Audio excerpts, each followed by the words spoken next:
Now, another thing I want to show you is the proportional editing. So proportional editing is a pretty useful tool.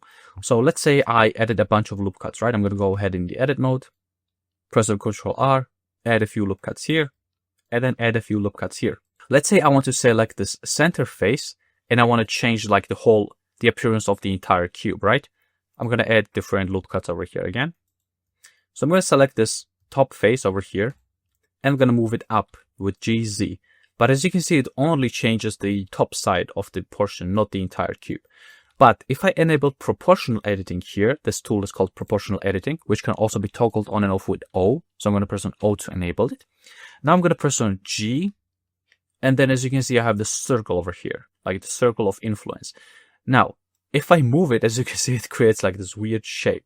Now, if I select and if I scroll down, it's going to shrink down the circle of influence. And then if I scroll this up, it's going to increase the circle of influence. And as you can see, I can create with different weird shapes. I can also click this and create different shapes over here. This is more advanced, but I mainly use the smooth method over here. I can also create the sphere method and change the appearance of this, make it into a sphere. But this is pretty advanced. You don't have to know that. So for now, let's leave smooth. I'm going to click on the smooth option. Now I'm going to press on G, scroll up the circle of influence, Z, and then move it up. And then, for example, create this like this cone shape if I want to.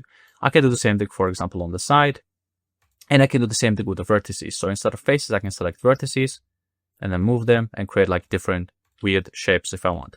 Now, you don't have to use this tool at all of times. I know it might be a little advanced for now, but sometimes there might be use cases where you need that. You can go ahead, select more faces by, for example, box selecting, dragging, and then changing the face, changing the shape even more. Changing the circle of influence and then creating like this weird shape. And one important note I want to show you is that whenever you're done with the model, whenever you're happy, make sure to always turn off the proportional editing, because sometimes you might leave it on and it's going to do a lot of weird things and you might be like, what is going on? And then you realize you have the proportional editing on.